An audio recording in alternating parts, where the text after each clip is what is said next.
তথাকথিত আহলে হাদিসদের জন্ম হচ্ছে দুর্গা পূজায়, এজন্যই তারা মাজারকে মন্দিরের সাথে মিলাতে চায়। আসসালামু আলাইকুম ওয়া রাহমাতুল্লাহি ওয়া বারাকাতুহু।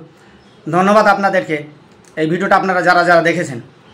তো এনাকে আমি কিছুই খারাপ বলছি না, কারণ যে খারাপটুকু বলবো সেই খারাপটুকুই যেতে হবে এনার কাছে, এনার মুখের ভাষা যা দেখছি।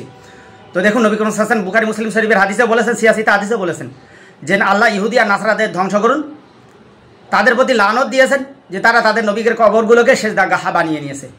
ইহুদি নাসারা তাদের নবীদের কবরগুলোকে সেজদা করার কারণে তারা লানতগ্রস্ত। আর মুসলমান, তুমি মাজার সেজদা করবা, তুমি পীর সেজদা করবা, তুমি লানতগ্রস্ত হবে না? তোমাকে সমালোচনা করা যাবে না? নবী করিম সাল্লাল্লাহু আলাইহি ওয়াসাল্লাম তো নিষেধ করেছে যে কাজগুলো করতে, সেটা তুমি করবা, তোমাকে বলা যাবে না? অবশ্যই এগুলো নিষেধ। যারা মাজার সেজদা করে, গোর সেজদা করে, এবং বিশেষ করে এই শ্রেণীর মানুষ যারা, অবশ্যই তারা লানতগ্রস্ত। ইনি যে ব্যক্তি বললেন যে যারা মাজার পূজা করে তাদেরকে খারাপ বলে, তাদেরকে বললেন যে দুর্গা পূজায় তাদের জন্ম হয়েছে, নাউজুবিল্লাহ মিন জালিক। আশা করি এই কথাটা অবশ্যই ওনার প্রতি প্রযোজ্য।